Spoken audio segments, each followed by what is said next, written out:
At 3:12 a.m., my phone received a call from inside my house. I didn't answer it at first, because when your phone rings at 3:12 in the morning, you don't think, "Oh, someone needs me." You think, something's wrong. And when I looked at the screen, I felt my stomach drop. The caller ID was my own name. Not unknown, not no caller ID. My name. My number. Calling me from inside my house. I was wide awake already. That's the thing people don't get. This wasn't one of those stories where I woke up to the phone ringing. I was sitting on my couch, TV muted, lights off, scrolling mindlessly, half doom scrolling, half listening to the house settle. Pipes ticking, AC humming. That normal late-night silence you don't even notice until something breaks it. My phone buzzed on the coffee table. Once. Stopped. Then rang. I picked it up, expecting maybe a spam call glitched through or one of those scam robocalls that somehow ignore time zones. But when I saw my own name, my thumb froze. I laughed under my breath. Nervous laugh, automatic.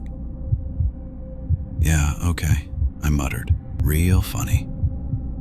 I figured it was a spoofed number. Those exist, I knew that. Still, I didn't answer. The ringing stopped after 4 buzzes. The house went quiet again. Too quiet. The first warning. 10 seconds passed. Then my phone lit up again. Same call, same name, same number. But this time there was something else. A voicemail notification appeared while the phone was still ringing. That's not how that works. I didn't answer, but I didn't decline either. I just watched the screen. The ringing stopped. I sat there, staring, heart starting to thump a little harder than it should. Then I opened the voicemail. At first, it sounded like static. Low, fuzzy. Then, breathing. Not heavy breathing, not panicked. Just slow, calm, close. And underneath it, I could hear my living room. The faint buzz of the fridge, the same HVAC hum, the exact soundscape I was sitting in. Then a voice whispered, "You should have answered." My voice. Not similar, not close. Mine. Denial phase. I stood up so fast the couch bumped the wall. "Nope," I said out loud. "Absolutely not." I told myself it was stress, sleep deprivation, a prank somehow synced perfectly with my environment. I checked my phone history. 1 missed call, 1 voicemail. Duration, 12 seconds. Timestamp, 3:12 a.m. I locked my phone and immediately regretted it, because that's when I heard something behind me. A vibration, not from my phone, from somewhere else. The sound from inside. It was subtle. A faint buzzing sound, like a phone vibrating. Muffled, coming from down the hallway, from the direction of my bedroom.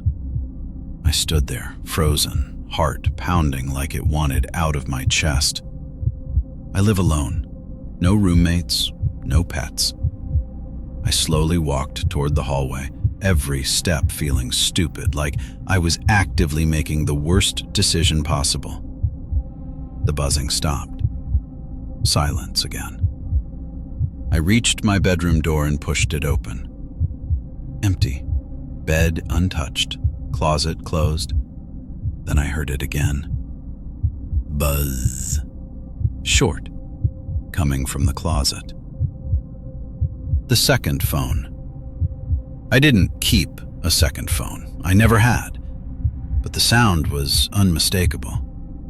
I opened the closet. Nothing on the floor, nothing on the shelves. Then I noticed the old jacket hanging in the back. The buzzing came again. Inside the pocket. My hands were shaking when I reached in and pulled out a phone. My phone. Same cracked corner, same case, same lock screen. But my real phone was still in my hand. I dropped the one from the jacket like it burned me. Both screens lit up. Both phones started ringing. Caller ID on both. My name. The call connects. I didn't touch either of them. I swear I didn't. But one of the phones answered anyway. The call connected, and I heard myself speak from the phone on the floor. "Why are you acting surprised?" the voice said calmly. "You invited me in." My mouth was dry. "I didn't invite anyone," I whispered. The voice chuckled.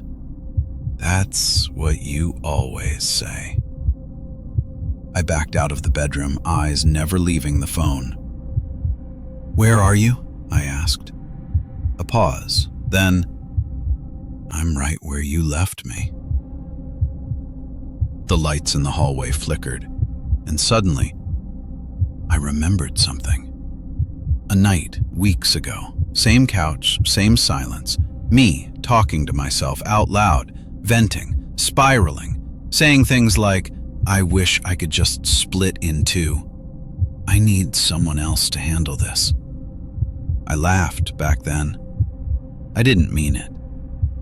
The voice on the phone spoke again. "You were lonely," it said. "You were tired. You said you didn't want to be alone anymore." I shook my head. "That's not how that works." The voice softened. "You didn't hang up." The call ended. Both phones went dark. Then the hallway light turned off. Not flickered. Turned off. I was standing in total darkness.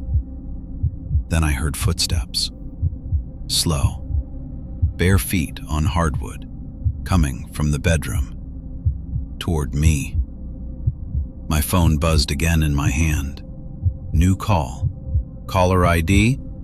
Me. I ran straight to the front door, unlocked it, threw it open, and stopped. Because the porch light was on. And standing outside was me.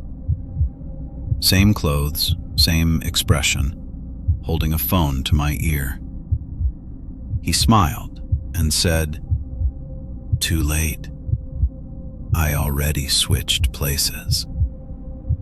The call disconnected. The porch light went out, and suddenly, I was standing outside.